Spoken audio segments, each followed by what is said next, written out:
Rewrite, modern, आसान, 100% नया शब्दांकन। अल्लाह के नाम पर थोड़ा सा दे दो साहब। भगवान के नाम पर मदद कर दो। क्या चला जाएगा? 2 दिनों से पेट तक नहीं भरा है। अल्लाह आपको खुश रखे, भगवान भला करे। साहिब, सबको पैसे मिले, मुझे कुछ नहीं मिला, मुझे भी थोड़ा दे दीजिए। अरे, तुम तो बहुत खूबसूरत हो, तुम्हें तो सबसे ज्यादा मिलेंगे। आप कुछ जाने पहचाने लगते हैं, पहले कहीं देखा है आपको? साहब, मैं अलग अलग चौराहों पर भीख मांगती हूं, शायद वही देखा होगा। अब कुछ मदद कर दीजिए, बहुत भूख लगी है। चलो मेरे साथ घर चलो, खाना भी दूंगा और पैसे भी। साहब, वहां जाकर आप मेरे साथ कुछ गलत तो नहीं करेंगे? देखो, खाने और पैसों के बदले तुम्हें भी मुझे कुछ देना पड़ेगा। चलो गाड़ी में बैठो। प्रशंसा, संगीत, ये मेरा घर है, अंदर आओ। यहां सोफे पर बैठो, मैं अभी खाना लाता हूं। ये लो खाना, खा लो और ये पैसे भी रख लो। अब खाना हो गया, चलो कमरे में चलते हैं, जिस काम के लिए तुम्हें लाया था अब वो करते हैं। सुबह का वक्त था। चायपुर के मशहूर गणेश चौराहा पर हमेशा की तरह भारी ट्रैफिक जाम लगा हुआ था। हॉर्न, गाड़ियों का शोर और भागती दौड़ती भीड़ के बीच एक सफेद BMW जाम में अटकी खड़ी थी। कार में आदित्य त्यागी बैठे थे, शहर के जाने माने बिजनेसमैन। वो अपने ड्राइवर मनोज के साथ मुंबई एक जरूरी मीटिंग के लिए जा रहे थे। भीड़ देखकर आदित्य ने कहा, मनोज भाई, गाड़ी यही रोक लो, इतना लंबा जाम है, जल्दी करने का कोई फायदा नहीं, मीटिंग में अभी टाइम है। मनोज ने कार साइड में लगा दी। तभी आदित्य की नजर सड़क के कोने पर पड़ी, जहां कुछ औरतें फटे कपड़ों में, चेहरों पर धूल और थकान लिए खड़ी थी। उनके साथ छोटे बच्चे इधर उधर खेल रहे थे। ये सब देखकर आदित्य का दिल पिघल सा गया। जाम में फंसी कार के अंदर बैठे आदित्य के दिल में अचानक एक सहानुभूति की लहर उठी। वो चाहे कितने ही व्यस्त क्यों न रहते हों, लेकिन उनका दिल हमेशा से दूसरों की तकलीफ समझने वाला रहा था। उन्होंने धीरे से कहा, मनोज, शीशा नीचे करो। ड्राइवर ने तुरंत बटन दबाया और कांच नीचे सरक गया। बाहर की धूल, लोगों की आवाजें और सड़क की हलचल जैसे सीधे अंदर पहुंच गई। आदित्य ने अपनी जेब से पर्स निकाला, कुछ नोट निकाले और पास खड़ी औरतों को पुकारा। उन्होंने मुस्कुराकर कहा, ये लो बहन, बच्चों के लिए कुछ खा लेना। वो एक औरत के हाथ में 500 रुपए रखते हैं और धीरे से फिर कहते हैं, इसे रखो, काम आएगा। औरतें पैसे लेकर हाथ जोड़ती हैं, दुआ देती हैं और धीरे धीरे वहां से चली जाती हैं। इसी बीच जाम खुलने लगा था। मनोज ने गाड़ी आगे बढ़ानी ही चाहिए थी कि खिड़की पर किसी के लगातार दस्तक देने की आवाज आई। साहब, आपने मुझे तो कुछ दिया ही नहीं। ये आवाज सुनकर आदित्य चौंक गए। उन्होंने उस औरत की तरफ देखा। चेहरा मिट्टी से भरा हुआ, आंखों के नीचे काले हल्के, चेहरे पर गहरी थकान। लेकिन उस चेहरे में कुछ ऐसा था जो उन्हें अजीब तरह से जाना पहचाना लगा। उन्होंने तुरंत शीशा थोड़ा और नीचे किया और हैरान होकर बोले, अरे, तुम सनीना? औरत कुछ पल के लिए ठिठक गई। उसकी आंखों में हैरानी, दर्द और शर्म, सब कुछ साफ दिख रहा था। वो धीरे से बोली, हां, मैं ही सनीना हूं। लेकिन तुम यहां? आदित्य? आदित्य के चेहरे का रंग बदल गया। उनके अंदर जैसे किसी पुराने जख्म को फिर से छू लिया गया हो। दोस्तों, ये कोई आम औरत नहीं थी। ये थी आदित्य की तलाकशुदा पत्नी सनीना शर्मा, जिससे उनका रिश्ता 4 साल पहले टूट गया था। आदित्य की आंखों में सवाल ही सवाल थे। वो दर्द भरी आवाज में बोले, सनीना, तुम इस हालत में? तुम तो एक अच्छे घर की लड़की थी। अदालत में तुमने मुझसे 50 लाख रुपए लिए थे, फिर भी तुम सड़क पर भीख क्यों मांग रही हो? ऐसा क्या हो गया कि तुम यहां तक आ गई? उनके चेहरे पर हैरानी और दुख दोनों थे। ये सुनते ही सनीना की आंखों से आंसू बहने लगे। कांपती हुई आवाज में उसने कहा, आदित्य, मुझे यहां आपका अगला हिस्सा आएगा, थोड़ा सा वक्त दो, मैं तुम्हें सब कुछ बताऊंगी। आदित्य ने गहरी सांस ली और नरमी से कहा, ठीक है सनीना, ऐसा करो, तुम गाड़ी में आ जाओ, पीछे वाली सीट पर बैठ जाओ। फिर उन्होंने अपने ड्राइवर मनोज से कहा, मनोज पीछे का दरवाजा खोल दो। ड्राइवर ने फौरन दरवाजा खोला और सनीना आहिस्ता से कार में बैठ गई। लेकिन जैसे ही वो BMW की पिछली सीट पर बैठी आसपास खड़े लोगों की नजरें फौरन उधर उठ गई। चौराहे के पास खड़े दुकानदार, रिक्शा वाले और राहगीर सब हैरानी से देखने लगे।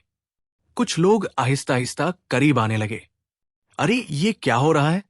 इतना अमीर आदमी किसी भिखारी औरत को गाड़ी में क्यों बिठा रहा है? कहीं उसके इरादे गलत तो नहीं? देखते ही देखते गणेश चौराहे पर छोटी सी भीड़ जमा हो गई। लोग कान्हा फूंसी करने लगे, उंगलियां उठने लगी, चेमे घोया होने लगी। इसी दौरान वो औरतें भी आ गई जो अभी कुछ देर पहले सनीना के साथ भीख मांग रही थी। उन्होंने सनीना से पूछा, तुम इस आदमी के साथ कहां जा रही हो? क्या उसने तुम्हें जबरदस्ती बिठाया है? आदित्य की पेशानी पर शर्मिंदगी भरा था। वो बस इतना चाहते थे कि सनीना को इज्जत से बात करने का मौका मिले, मगर लोगों के सवालात बढ़ते जा रहे थे। तभी सनीना ने हिम्मत जमा की, आंखों से आंसू पोंछे और बुलंद आवाज में बोली, ये मेरे तलाकशुदा पति आदित्य त्यागी है। मैं अपनी मर्जी से इनके साथ जा रही हूं। ये मेरे साथ कोई जबरदस्ती नहीं कर रहे हैं। भीड़ एक लम्हे के लिए खामोश हो गई। लोग एक दूसरे का मुंह देखने लगे। कुछ ने कहा, अच्छा, ये तो इसका शौहर निकला, जबकि कुछ अब भी शक के लहजे में बड़बड़ाते रहे। फिर भी एक इतना बड़ा आदमी किसी भिखारी औरत को कार में क्यों ले जा रहा है? कुछ तो बात जरूर है। आदित्य ने सर झुकाया। वो कुछ नहीं बोले, बस इतना सोच रहे थे कि इंसान की नीयत से ज्यादा दुनिया हमेशा उसके अमल पर शक क्यों करती है। आदित्य ये सब सुनकर गुस्से में तो आते हैं, मगर खुद पर काबू रखते हैं। वो जानते थे कि अगर उन्होंने इस भीड़ से कुछ कहा तो बात और बढ़ जाएगी। इसलिए खामोशी से बोले, सनीना, चलो यहां से निकलते हैं। ड्राइवर मनोज ने फौरन गाड़ी स्टार्ट की और BMW हुजूम को पीछे छोड़ते हुए आहिस्ता आहिस्ता चौराहे से दूर निकल गई। रास्ते भर दोनों खामोश रहे। सिर्फ इंजन की मध्यम आवाज और सनीना के सिसकने की हल्की हल्की गूंज थी। कुछ देर बाद आदित्य ने ड्राइवर से कहा, मनोज, करीब के किसी अच्छे होटल पर गाड़ी रोको। चंद मिनटों में वो एक साफ सुथरे होटल के सामने पहुंचे। आदित्य ने मनोज को कुछ पैसे देते हुए कहा, मनोज, बाजार से जाओ, इनके लिए एक खूबसूरत सा नीला साड़ी सेट, चप्पल और जरूरी सामान ले आओ। जल्दी आना। ड्राइवर फौरन रवाना हो गया और थोड़ी देर बाद लौट आया। उसके हाथ में एक नीली साड़ी, एक जोड़ी चप्पल और एक छोटा सा बैग था। आदित्य ने वो सामान सनीना के सामने रखते हुए नरमी से कहा, सनीना, होटल के वॉशरूम में जाकर नहा लो, खुद को फ्रेश कर लो और ये नए कपड़े पहन लो। सनीना ने आहिस्ता से सर हिलाया, बैग उठाया और वॉशरूम की तरफ चली गई। कुछ देर बाद जब वो बाहर निकली तो मंजर जैसे बदल गया हो। वही औरत जो कुछ देर पहले टूटी हुई और बिखरी हुई लग रही थी, अब एक सादा मगर दिलकश नीली साड़ी में खड़ी थी। चेहरे पर सुकून और आंखों में हल्की सी रोशनी थी।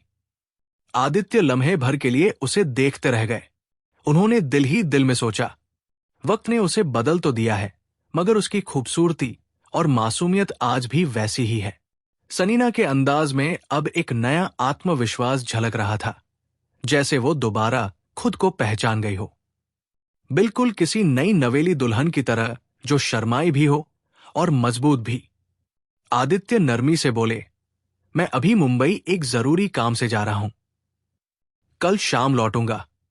अगर तुम चाहो तो यही इसी होटल में मेरा इंतजार करना, मैं तुमसे कल आकर मिलूंगा। सनीना ने धीरे से जवाब दिया, ठीक है आदित्य, मैं यही रहूंगी। आदित्य ने मनोज को बुलाया। इनके खाने पीने का पूरा इंतजाम कर दो और इन्हें किसी चीज की कमी ना होने देना। तमाम इंतजाम करवाकर आदित्य खड़े हुए। उन्होंने सनीना की तरफ देखा। आंखों में हमदर्दी, माजी की परछाइयां और एक अनकहा सा एहसास था। फिर धीरे से बोले, मैं कल जल्दी आऊंगा, अपना ख्याल रखना। ये कहकर वो बाहर निकल गए। बीएमडब्ल्यू की आवाज होटल के बाहर धीरे धीरे मध्यम पड़ गई और सनीना खामोशी से वही खड़ी रही जैसे बरसों के बाद किस्मत ने उसे एक पल की आस दे दी हो। मुंबई पहुंचने के बाद आदित्य ने दिन भर के अपने तमाम काम तेजी से निपटा दिए। लेकिन जब रात हुई और वो होटल के कमरे में अकेले बिस्तर पर लेटे तो उनकी आंखों से नींद गायब थी। हर बार जब वो आंखें बंद करते सनीना का चेहरा जहन में उभर आता। वही थकन भरी आंखें, वही दर्द भरी मुस्कुराहट। उधर जयपुर के होटल के कमरे में सनीना भी कुछ ऐसा ही महसूस कर रही थी। बिस्तर के कोने पर बैठी हाथों में अपनी साड़ी का पल्लू मरोड़ते हुए वो बार बार सोचती, काश वो सब कुछ ना हुआ होता, काश उसने कभी आदित्य को ना खोया होता। रात दोनों के लिए बेचैन थी और उन्होंने करवटों के दरमियान पूरी रात यूं ही गुजार दी। अगली सुबह आदित्य मुंबई से सीधा वापस जयपुर लौट आए। हवाई अड्डे से निकलते ही उनका दिल बेचैन था, जैसे कोई अनदेखी कशिश उन्हें किसी समद खींच रही हो। वो जल्दी जल्दी उसी होटल पहुंचे जहां सनीना ठहरी हुई थी। होटल के कमरे का दरवाजा खुला। सनीना सामने खड़ी थी, पुरसुकून मगर आंखों में हल्की नमी के साथ। आदित्य के दिल को एक अजीब सा सुकून मिला, जैसे बरसों बाद किसी अधूरे बाब का पहला सफा पलटा हो। कुछ देर वो दोनों खामोश बैठे रहे। फिर आदित्य ने धीरे से कहा, सनीना, तुमने कल कहा था तुम्हें सब कुछ बताना है, अब बताओ क्या हुआ था। सनीना ने गहरी सांस ली और अपनी नजरें फर्श पर टिकाकर बोली, मैं कभी नहीं चाहती थी कि तुमसे तलाक लूं। आदित्य, ये फैसला मेरा नहीं था, मेरे अपने घर वालों का था। आदित्य चौंक गए। फिर तुमने ऐसा क्यों किया? उन्होंने धीरे से पूछा। सनीना की आंखों में पुरानी यादों के साए लहराने लगे। जब हमारी शादी हुई थी, मेरे जीजा और भाई ने तुम्हें देखा और बस तुम्हारी दौलत पर नजरें जमा ली। वो बोले, यही घर ठीक है, यही दामाद चाहिए। मुझे क्या पता था कि उनके दिमाग में क्या साजिश पल रही है। शादी के चंद साल बाद उन्होंने मुझे बार बार बहकाया कि मैं तुमसे तलाक ले लूं। कहते थे तुम्हें हरड़ जाने के नाम पर लाखों रुपए मिलेंगे, हम सब एक नई जिंदगी शुरू कर लेंगे। मैं उनकी बातों में आ गई। आदित्य, मैंने अदालत में तुम पर 50 लाख रुपए का मुकदमा किया और तुमने बिना कुछ कहे वो रकम दे भी दी। आदित्य खामोशी से सुन रहे थे। सनीना के लफ्जों के साथ साथ उनके चेहरे पर नदामत, पछतावा और टूटे एतबार की लकीरें गहरी होती जा रही थी। वो बोली, तलाका के बाद आदित्य, मेरे भाई और जीजा ने मुझसे सारे 50 लाख छीन लिए। एक लम्हे के लिए भी नहीं सोचा कि मैं कहां जाऊंगी, कैसे जीऊंगी। मेरे लिए वो पैसे नहीं, तुम्हारा भरोसा सब कुछ था और मैंने वही घमवा दिया। सनीना की आवाज भर गई। कमरे की खामोशी में सिर्फ उसके आंसुओं की हल्की टपक सुनाई दे रही थी और आदित्य के दिल में एक और झक गहरा होता जा रहा था। सनीना ने थोड़ा तवकुफ किया, फिर आहिस्ता आहिस्ता बोलना शुरू किया। तलाक के बाद मेरे भाई और जीजा ने मुझसे वादा किया था कि वो मेरी दूसरी शादी करवाएंगे और एक छोटा सा फ्लैट खरीद देंगे ताकि मैं अपनी नई जिंदगी शुरू कर सकूं। मैंने उनकी बात पर भरोसा कर लिया, मगर आदित्य, वो सब झूठ था। धीरे धीरे सारे पैसे खत्म हो गए। मेरे जीजा ने वो रकम अपने बिजनेस में लगा दी और मेरे भाई ने अपनी शादी के लिए खर्च कर दी। जब उनके हाथ से पैसे खत्म हुए तो उनका रवैया भी बदल गया। एक दिन सीधे कह दिया, अब हमारे पास कुछ नहीं बचा, तुम जहां जाना चाहो जा सकती हो। आदित्य, उन्होंने मुझे घर से निकाल दिया। मेरे माँ बाप जिनके लिए मैंने सब कुछ बर्दाश्त किया था, उन्होंने भी मुंह फेर लिया। कहने लगे, अब तुम तलाकशुदा हो, तुम हमारे लिए बोझ हो। सनीना के आंसुओं की लड़ी गालों पर बहने लगी। उसने लरजती हुई आवाज में कहा, मेरे पास कोई रास्ता नहीं था आदित्य। मैं मजबूर थी। जिन्होंने ये सब करवाने के लिए मुझे बहकाया, वही लोग आज मेरे लिए अजनबी बन गए। कुछ लम्हे के लिए वो खामोश हो गई, फिर धीरे से बोली, घर से निकाले जाने के बाद मैंने दूसरों के घरों में काम किया, झाड़ू लगाई, बर्तन धोए, जो भी काम मिला। लेकिन लोग मुझे तलाकशुदा कहकर ताने देते थे। हर जगह इज्जत के टुकड़े बिखर गए थे। आखिरकार मैंने सब छोड़ दिया और भीख मांगना शुरू कर दिया। आदित्य के चेहरे का रंग उड़ गया। सनीना बोलती रही जैसे बरसों का बोझ उतार रही हो। एक दिन स्टेशन पर मैं कुछ भीख मांग रही थी कि गणेश चौराहे के पास कुछ औरतों से मुलाकात हुई। वो भी मेरी तरह बेसहारा थी।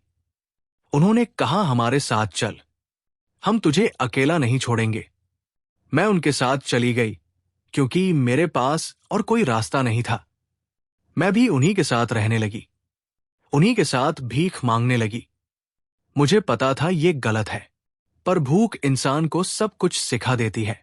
वो थोड़ी देर के लिए रुकी और फिर आहिस्ता से बोली, मैंने तुम्हें तलाक दे दी आदित्य, मगर मेरे दिल से तुम कभी नहीं गए। मैंने हमेशा तुमसे प्यार किया। मैंने हमारी शादी की एक तस्वीर अपने पास रखी हुई है, क्योंकि वही मेरी आखिरी उम्मीद थी, मेरा आखिरी सहारा कि शायद एक दिन सब ठीक हो जाए। उसके लफ्जों के साथ ही कमरे में सन्नाटा छा गया। आदित्य के दिल में एक भारी एहसास ने जगह ले ली। काश उसने उस दिन कुछ पूछ लिया होता, काश वो उसे जाने से रोक लेता। आदित्य ये सब सुनकर साखित रह गए। कुछ लम्हों के लिए उनकी जुबान जैसे बंद हो गई, उनकी आंखों में नमी तैरने लगी। वो सोचने लगे, आखिर इंसान का लालच किसी दूसरे की पूरी जिंदगी किस तरह तबाह कर सकता है। वो धीरे से बोले, सनीना, मेरी मां तुम्हें बहुत याद करती थी। तुमने कभी उनसे मिलने की कोशिश क्यों नहीं की? सनीना ने अपने आंसू पोंछते हुए कहा, आदित्य, मुझे बहुत शर्मिंदगी महसूस होती थी। मैं कैसे उनके सामने जाती? मैंने तुम्हारे साथ गलत किया था। मुझे लगता था कि आंटी मुझे कभी माफ नहीं करेंगी, इसीलिए मैंने खुद को उन सब से अलग कर लिया, छिप गई दुनिया से। कमरे में एक गहरी खामोशी फैल गई। सिर्फ घड़ी की सुइयां आंच चलने की आवाज सुनाई दे रही थी। वक्त गुजरता गया, बातों का सिलसिला बढ़ता गया और पता ही नहीं चला कि रात के 12 बज चुके थे। आदित्य ने एक लंबी सांस लेते हुए कहा, आज भी मुझे मुंबई वापस जाना है। मीटिंग है शाम को, लेकिन मैं जल्द ही लौट आऊंगा। तुम मुझे अपना पता दे दो जहां तुम रहती हो, मैं वापस आकर तुमसे वहीं मिलूंगा। सनीना ने धीरे से बैग में से एक कागज निकाला और आदित्य को दिया। ये मेरा पता है, एक छोटा सा किराए का कमरा है, पर मेरे लिए वही मेरी पनाहगाह है। आदित्य ने सर हिलाया, ठीक है, मैं जल्द वापस आऊंगा। अगले दिन आदित्य मुंबई पहुंच गए। उन्होंने दिन भर की मीटिंग निपटाई, लेकिन रात को फिर वही कैफियत नींद उनसे कोसों दूर थी। हर लम्हा जहन में सनीना की आंखों की नमी, उसके लरजते हुए अल्फाज और उसकी सच्चाई गूंज रही थी। वो खुद से कह रहे थे, हां, सनीना ने गलती की, मगर उसका दिल आज भी साफ है। उसे तो उसके अपने ही घर वालों ने बहकाया। क्या मैं उसे एक मौका और नहीं दे सकता? उधर सनीना भी अपने छोटे से कमरे में करवटें बदल रही थी। दिल में वही ख्याल, आदित्य ने मुझे इतना एहतराम दिया, क्या मैं वाकई उनके लायक हूं? क्या वह दोबारा मुझे कबूल कर सकते हैं? अगली सुबह सूरज के साथ ही आदित्य ने अपना काम खत्म किया और सीधा फ्लाइट लेकर जयपुर वापस आ गए। हवाई अड्डे से निकलते ही वो सीधा सनीना के बताए हुए पते पर पहुंचे। दरवाजा बंद था। पड़ोसी ने बताया वो तो सुबह ही निकल गई है, शायद गणेश चौराहे पर गई हो, जहां वह रोज आती है। आदित्य का दिल धक से रह गया। उन्होंने कुछ देर खामोशी इख्तियार की, फिर फौरन गाड़ी का रुख गणेश चौराहे की तरफ कर दिया। शहर के शोर में वो एक ही चेहरा तलाश कर रहे थे, वो चेहरा जिसमें माझी, दर्द और मोहब्बत तीनों एक साथ छुपे थे। चौराहे पर पहुंचकर वो गाड़ी से उतरे। आंखें इधर उधर दौड़ने लगी और उनके लबों से सिर्फ एक ही नाम निकला, सनीना। सनीना ने जब आदित्य को चौराहे पर देखा तो उसकी आंखों में यकीन और हैरत एक साथ भर गए। वो कुछ कह भी नहीं पाई थी कि आदित्य ने आहिस्ता मगर मजबूत लहजे में कहा, सनीना मेरे साथ चलो। उसके लब कप्पाए मगर उसने इनकार ना किया। आदित्य ने मनोज को इशारा किया, गाड़ी निकालो। चंद लम्हों बाद वो दोनों खामोशी से सनीना के किराए के छोटे से कमरे की तरफ जा रहे थे। कमरे में दाखिल होते ही आदित्य की नजरें एकदम ठहर गई। वो जगह बहुत छोटी और खस्ता हाल थी। एक पुराना लोहे का बेड, टूटी टूटी कुर्सी, एक नीम बुझा दिया हुआ दिया और दीवार पर एक धुंधली सी तस्वीर, उनकी और सनीना की शादी की तस्वीर। आदित्य वही रुक गए, उनकी सांस रुक सी गई। उन्होंने तस्वीर की तरफ देखते हुए कहा, सनीना हमारा तलाक तो 4 साल पहले हो चुका था, फिर ये तस्वीर अब तक तुम्हारे पास के बंधन टूट गए। वो जोर जोर से रोने लगी। आदित्य, उसकी आवाज लर्जने लगी। मैंने तुम्हें कभी कभी तलाक देना नहीं चाहा था। मेरे घर वालों ने मुझे बहकाया, मुझ पर दबाव डाला। मैं आज भी तुमसे वैसा ही प्यार करती हूं जैसे शादी के पहले दिन करती थी। ये तस्वीर, ये मेरे लिए याद नहीं, सहारा है। मैं इसे देखकर अपने आप को तसल्ली देती थी कि शायद एक दिन सब ठीक हो जाए। शायद तुम मुझे माफ कर दो। आदित्य की आंखों में नमी तैरने लगी। वो एक लम्हे के लिए कुछ बोल ना पाए, फिर धीरे से बोले, सनीना तुमने गलती की जरूर, लेकिन तुम्हारा दिल आज भी साफ है। मैं तुम्हें माफ करता हूं। हम अब कानूनी तौर पर अलग हैं, पर इंसानियत का रिश्ता अभी भी बाकी है। मैं तुम्हारी मदद जरूर करूंगा।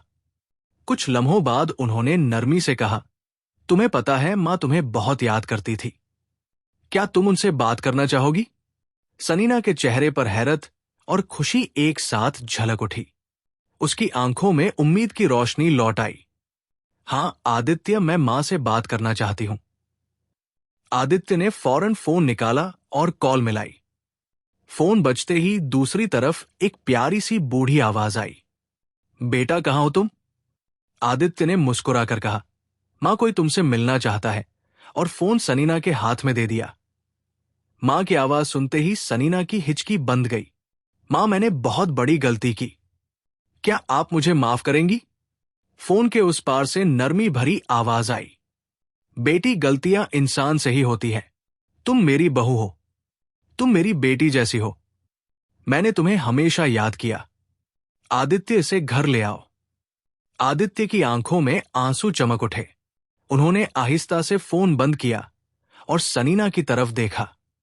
मां ने तुम्हें बुला लिया है। सनीना, चलो मेरे साथ घर चलो। सनीना ने नजरें झुका ली। उसके होंठ लर्जे, आंखों में हिचकिचाहट थी। मैं कैसे जाऊं आदित्य? क्या मैं वाकई उस घर के लायक हूं? आदित्य ने उसके करीब आकर नरमी से कहा, हाँ सनीना, तुम्हारा वो घर आज भी तुम्हारा इंतजार कर रहा है।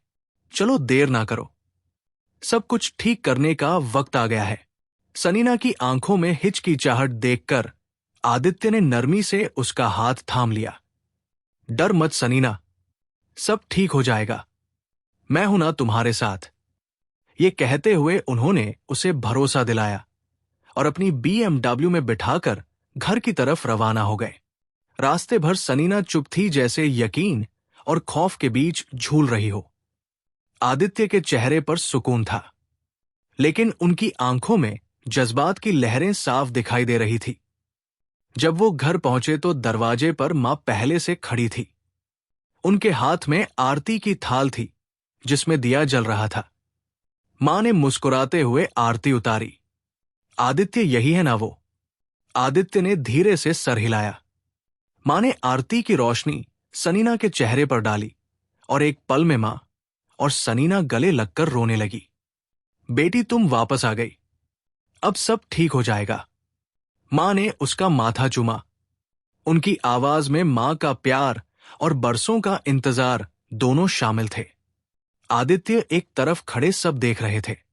चंद लम्हों बाद उन्होंने आहिस्ता से कहा, मां, इसने मुझसे 50 लाख लिए थे, क्या इसे दोबारा अपनाना सही है? मां ने मुस्कुराकर कहा, बेटा, अगर सुबह का भूला शाम को घर लौट आए तो उसे भूला नहीं कहते। गलतियां इंसान से ही होती हैं। अगर वो पछता रही है तो उसे माफ कर दो। रिश्ते पैसे से नहीं दिल से बनते हैं। आदित्य ने मां के अल्फाज सुने, फिर सनीना की तरफ देखा। वो सर झुकाए आंखों में आंसू लिए खड़ी थी। उन्होंने आहिस्ता से कहा, सनीना, मैं तुम्हें माफ करता हूं और अब तुम मेरे बिजनेस में काम करोगी ताकि तुम अपने पैरों पर खड़ी हो सको, खुद पर फक्र कर सको। सनीना की आंखों में आंसू चमक उठे। मैं वादा करती हूं।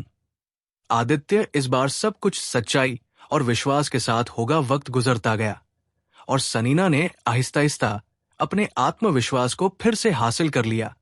वो आदित्य के बिजनेस में मेहनत से काम करने लगी और उन दोनों के दरमियान फिर से वही प्यार, वही भरोसा लौट आया जिसने कभी उनके रिश्ते को जन्म दिया था। दोस्तों, ये कहानी हमें यही सिखाती है कि रिश्तों की करनीमत पैसे से नहीं बल्कि विश्वास और प्यार से होती है। सनीना के घर वालों का लालच उसे सड़क पर ले आया, लेकिन आदित्य की इंसानियत, माफी और मोहब्बत ने उसे फिर से एक नई जिंदगी दी। लालच इंसान को बर्बाद कर देता है, मगर इंसानियत और माफी टूटे रिश्तों को जोड़ देती है। इंसान की इज्जत उसके हालात से नहीं बल्कि उसके दिल से पहचानी जाती है। आदित्य ने सनीना को सड़क पर भीख मांगते देखा, लेकिन उसके माझी नहीं बल्कि उसकी इंसानियत को पहचाना। तो दोस्तों, अगर आपको ये कहानी पसंद आई हो तो हमें बताइए कि आप दुनिया के किस कोने से ये सुन रहे हैं। आपके कमेंट्स हमें नई कहानियां लिखने की प्रेरणा देते हैं। फिर मिलते हैं एक और दिल छू लेने वाली कहानी के साथ। तब तक के लिए अल्लाह हाफिज।